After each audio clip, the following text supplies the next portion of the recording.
Hey guys, welcome to my channel. I hope you're all doing very well. So I just watched Blood and Water season 4. Let's talk about it.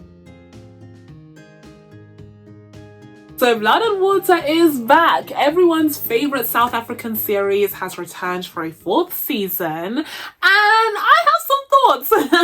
We're gonna dive into my thoughts on season 4 in this video. If that sounds fun to you, then keep watching. This is actually a tradition on my channel because I have reviewed the 2nd and 3rd seasons before this. So if you want a reminder on my thoughts on the previous seasons, you can go ahead and check out those videos as well. But for those of you who don't know, Blood and Water is one of my favorite series on Netflix. I absolutely love the show, and I think what Netflix has done to expose us to truly international entertainment is something to be commended. It's one of their greatest accomplishments in Hollywood, and it continues to bring me great joy and lose me a ton of money each month because I ain't getting rid of that Netflix subscription if it kills me. But before we dive into my thoughts on season 4 of Blood and Water, as per usual, if you haven't already, please be sure to subscribe to my channel and make sure you turn on your notifications so that you can be told when I upload next. Now without further ado guys, let's get into this. Season 4 of Blood and Water takes place, of course, after the events of season 3, which were absolutely chaotic. Okay, we had all sorts. We had kidnapping, child trafficking, we had crazy truths revealed, we had murder, we had secrecy. Like, season 3 of Blood and Water was just such a mess, but also so incredibly iconic. You see the fallout of what happened in season 3 with Lisbeth going off to prison where she deserves to be for a very, very long time.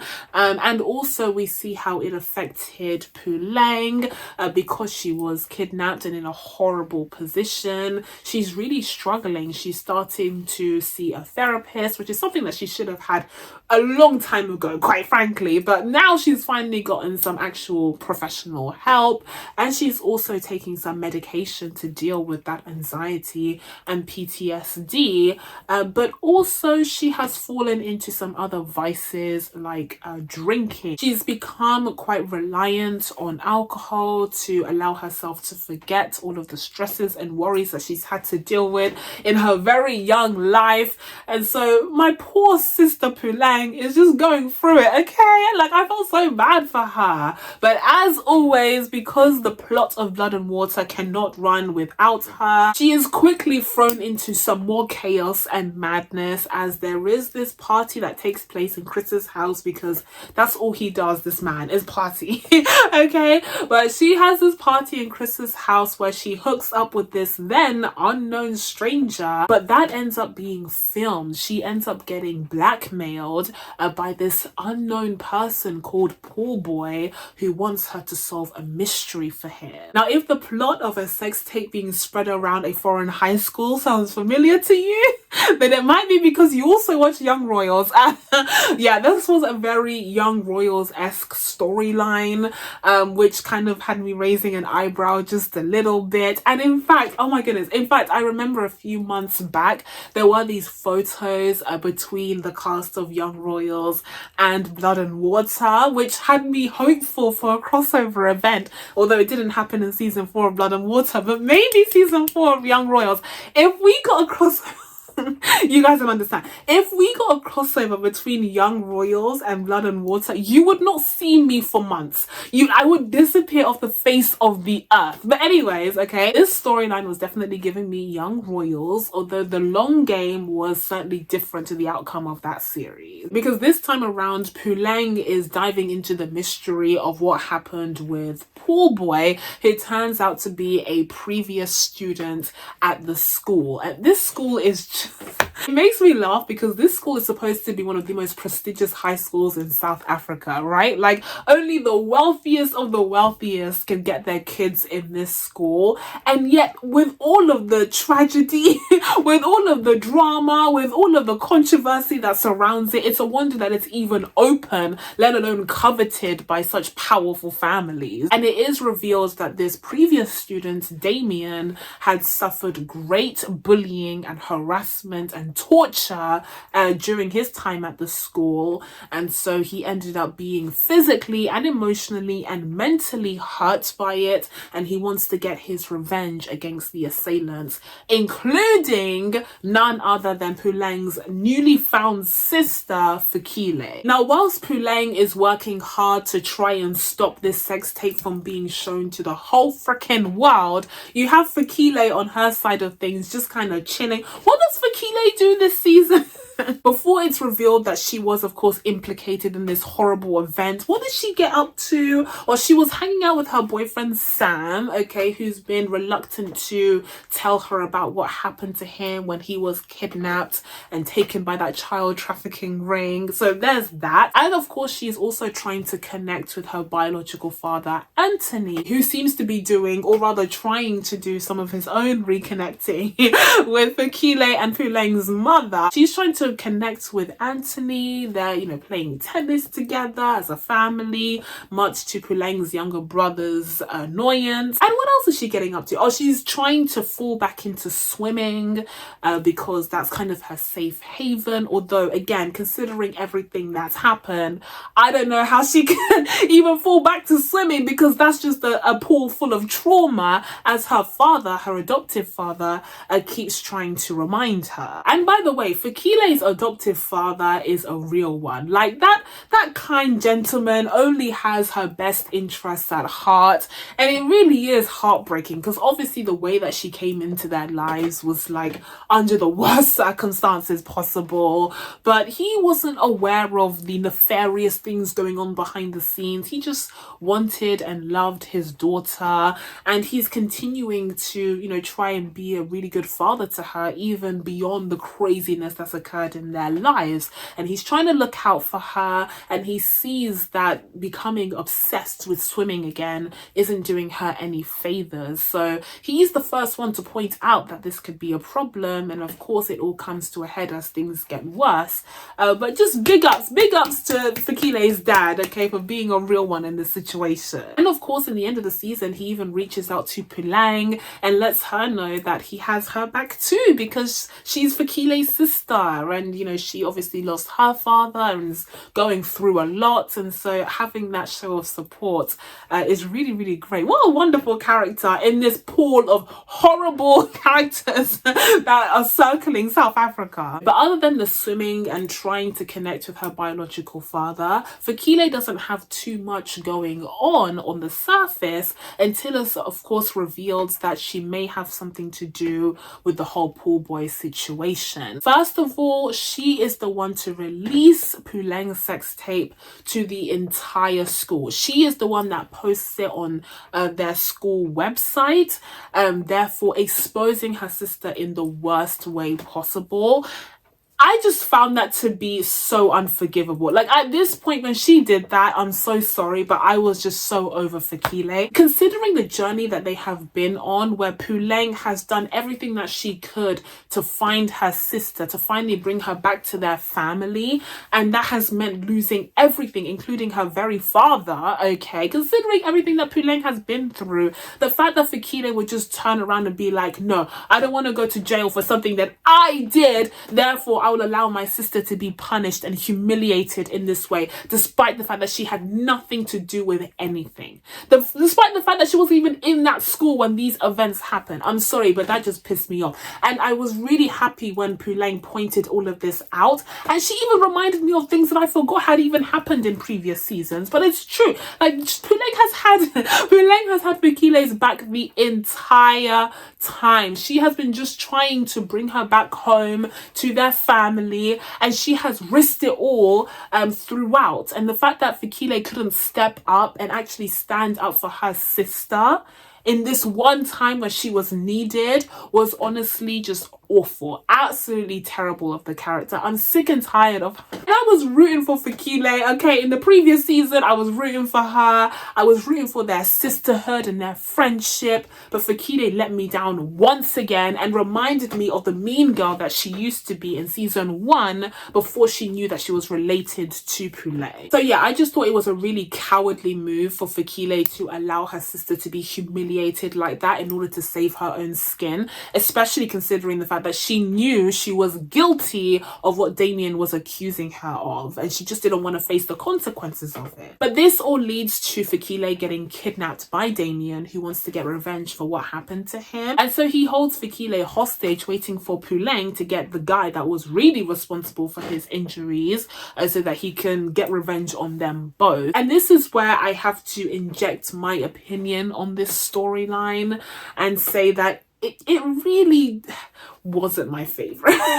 I really did not care for the Poolboy storyline this season. First of all, the kidnapping thing felt done because it was already done in season 3. And I feel like repeating the kidnapping trope, first of all, feels redundant because they've already done it in the previous season, and so it's less impactful the second time around. But also, unfortunately, it retroactively weakens the impact of the kidnapping storyline in the 3rd season, which I think was done exceptionally well. It felt so real and visceral, and I was genuinely afraid for Puleng. Like, that felt like a very serious topic that they were exploring in the series, because it surrounded child trafficking. Like, a lot of serious, heavy things were explored there.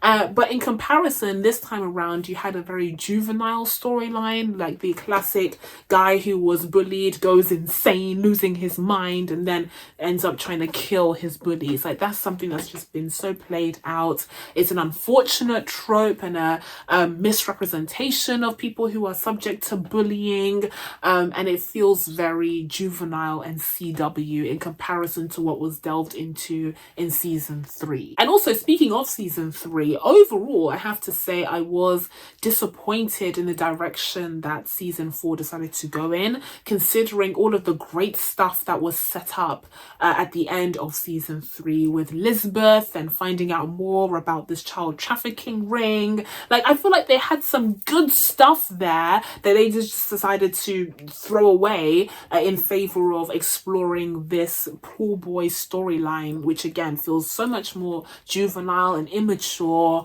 and just poorly written in comparison to what we were dealing with before. And also, because they decided to go down the Poolboy storyline route, they kind of evaded and threw away the very purpose and raison d'etre of this series, which is the mystery surrounding Fikile's disappearance from Puleng's family. Like, that was the core of Blood and Water that they seem to have forgotten for season 4, or perhaps they think it's been resolved enough to move on. But I still think that they had enough juice flowing from season 3 to dive into that. Like, I was more interested in what was going to happen with Lisbeth and the whole ring and everything. So I have no idea why they dropped the thread on that and went down this Poolboy route. Like, that's really inexplicable to me. Unless I'm missing something, they seem to wrap that up really quickly and just go down this alternative route that was far inferior. So yeah, unfortunately, I was not enamored with the Poolboy storyline. I didn't find Poolboy himself, Damien, to be a compelling villain. And then when it's revealed that he was actually the victim of intense bullying, one, like I said, it's a very common trope that you see in teen dramas all the time, and I think it's very played out, and it's a super harmful stereotype to direct towards people who are victims of bullying. But secondly, I think it's super odd that they substituted a really compelling storyline that forms the basis of the purpose of the series for this super played out trope that we've seen time and time again that wasn't even particularly well executed, in my opinion. Now, even during season 3, as much as I really loved the exploration of that child trafficking ring and the mystery surrounding that, a critique that I still had for that season was the lack of balance when it came to the gravitas of the different storylines that were explored throughout. So when it came to Fikile and Puleng's storylines, they were very serious, dealing with, real life topics that, weighed heavy. But then you had the sort of B, C, D, E storylines that felt a bit lighter and more immature and juvenile. So there was a weird contrast there. But because the mystery surrounding Lisbeth and her operation made up so much of season 3, it was a bit more forgivable. But this time around, because the main storyline did feel very cliche and played out and wasn't the most compelling thing to me, it made the other side storylines that were just at CW as ever feel all the more unbearable, I'm afraid. I really just did not care. I really didn't care about the side storylines. So let's go through some of them, shall we? First of all, you had Chris and KB just getting up to mad. It was dumb. I'm so sorry. It was so dumb. But essentially, KB has been trying to start his music career for a while now, and he's decided to tap into his own life experiences, being the child of human traffickers, in order to draw inspiration for his music. And he's got a hit on his hands. All of a sudden, his music is being played on the radio, like he's gotten really popular.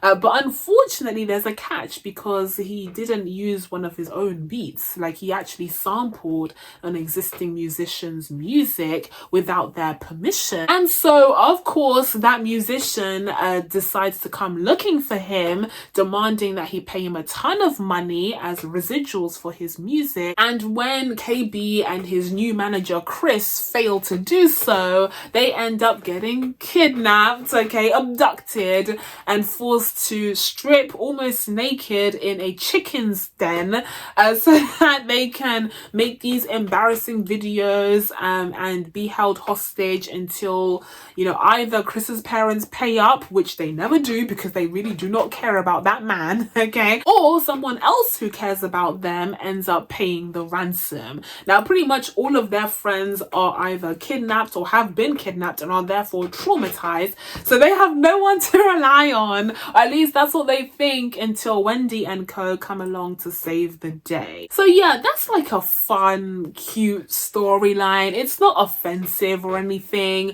but it is stupid, it is silly, and it is just beneath what I would expect from Blood and Water, especially considering, like I said, that amazing third season. So I don't know, I was just disappointed by that. It didn't really make sense, because the gangster guy was supposed to be someone that we were afraid of at first, but then he proves to be a bit of a dummy because he's obsessed with those chickens, and all they have to do is threaten the chickens and then he pretty much lets them go.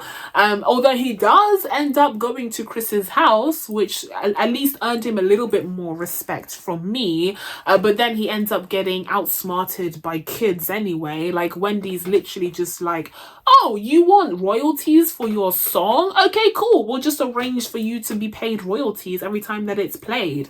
And it's like, yeah, that could have been solved from the jump. All he needed to do was get himself a lawyer. He didn't have to kidnap kids to accomplish this. Like, it's a dumb storyline that feels like filler in a season that really could have been so much better, considering how season 3 ended. And I think what it comes down to ultimately is the show not really knowing what to do with Chris and KB as characters. Like, I think the show is just like, okay, we have these two characters here, but like, what do we do with them? Especially in the case of KB, where it's been revealed that his family are human traffickers, they're evil, they're terrible, his mum's gone off to prison, and instead of dealing with the implications and the fallout of that, we just get words that his mother has been beaten up, attacked in prison, and like, that's about it. We don't really get a follow-up from that, and we don't really get to see more of how KB is dealing with the consequences of this. Not that I want to see more of KB because he annoys me as a character,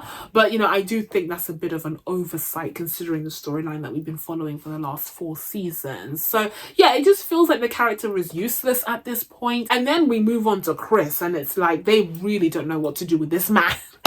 They really don't know what to do with this man. And I say man because he just looks so noticeably older than everyone.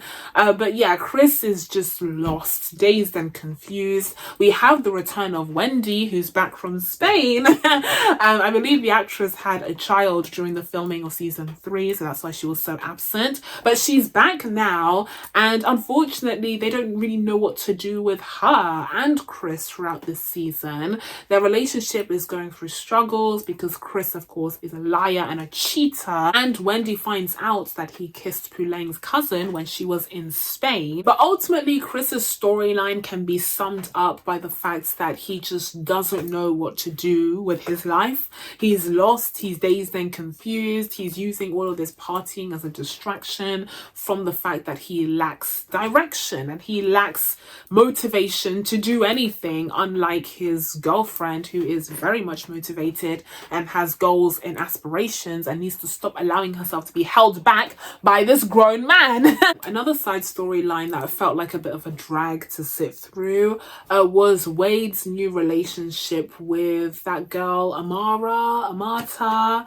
She could have been an interesting character, but she ended up being pretty cliche. She is a high achieving student who's pushed by her mother to be the very best, and she's actually on the swim team alongside Fikile. And Fikile herself used to be the golden girl, but she's been through a lot at this point in season 4, okay? Like, a lot has happened. And so in a time when Fikile is struggling, this girl Amata sees the opportunity to become number 1, and she's pushed by her mother to do so. And so she is initially this like spoiled brat, extremely arrogant, extremely mean and annoying, and somehow Wade falls in love with her at first sight, but like she's not even good for him, okay? Like, he needs to bring up that self-esteem, although after he's dealt with Puleng this guy has also been through a lot, and yeah, he's definitely annoyed me at times, but I admit, like, he's also suffered a lot of relationship trauma. But this girl Amata, she's not treating him right because she thinks she's one of the cool girls. She's in the mean girl group, okay? She thinks herself a South African Regina George, and so she doesn't want to allow herself to be seen with Wade, and she wants to keep their relationship a secret to maintain her reputation or whatever. And so yeah, she's a bit of a troublemaker, she's a bit of a shit stirrer, but in the end they, you know, get together. She makes this big romantic gesture in front of the whole courtyard, and all is well and good. And you know, again, cute storyline or whatever, but like this is low-hanging fruit for Blood and Water. And finally, in classic Parkhurst fashion, we also had a major school-related scandal in the works. This time around, we have a group of students literally cheating on their exams because they have access to the papers, which they got from the brand new principal. Because unfortunately, Wade's mother was fired after the shenanigans that ensued from seasons 1 to 3. So they have a brand new principal who really thought that he could handle the chaos. He really thought that he could handle the students, that he could lay down the law and really make a change, restore this school's crippled reputation. But alas, no, like, he stumbled as well. You had a sex tape release, you had the exam papers be revealed and bought by students, and you had several kidnappings all within a semester, sir. Like, you were no better than the previous principal. But selling off the exam papers ended up being an option that Chris and KB explored to raise money quickly, so that they wouldn't get in trouble with the gangster whose music they stole from. But again, that didn't work out because the principal found out that the papers had been stolen, and so that whole scheme fell apart. But like I said, I wasn't particularly invested in this storyline. I mean, it was vaguely interesting to see Wendy and her friend kind of fall out because Wendy's friend's, you know, moral judgment was skewed. She was one of the people trying to cheat off of the tests because her grades were slipping, and there's no wonder because look at what's been going on at that school, whatever. Anyways, her grades were slipping, and so she was trying to push through to get into law school by any means necessary.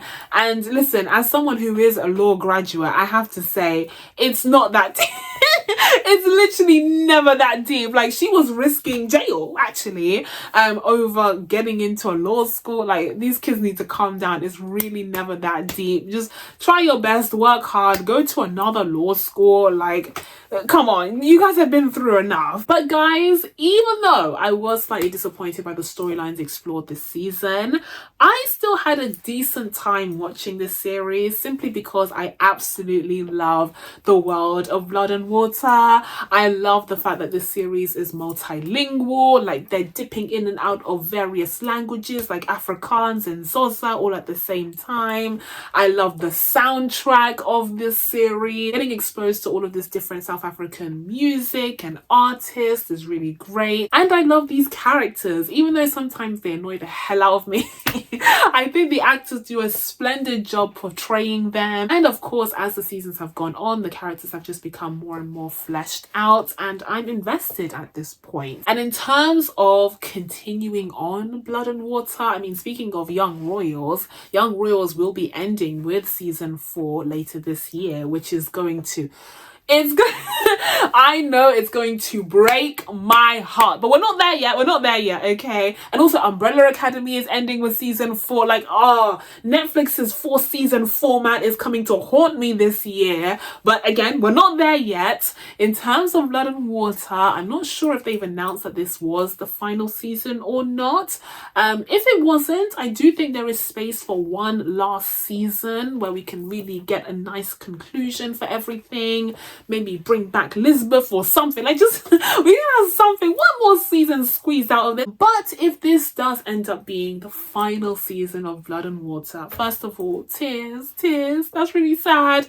But second of all, I would just say a massive round of applause to the cast, the crew. I've really enjoyed this series. It's one of the best things that Netflix has ever produced, and it's been an absolute delight getting into this crazy teen drama from South Africa. So with all of that being said, guys, I'm going to be giving Blood and Water season 4 a 6.5 out of 10. So that's it from me. Now that I told you guys my thoughts on Blood and Water season 4, it's time for you guys to let me know what you thought of the season down in the comments below. Please be sure to subscribe to catch you videos coming up. Thank you guys so much for watching. I really appreciate it, and I'll see you in the next one. Bye.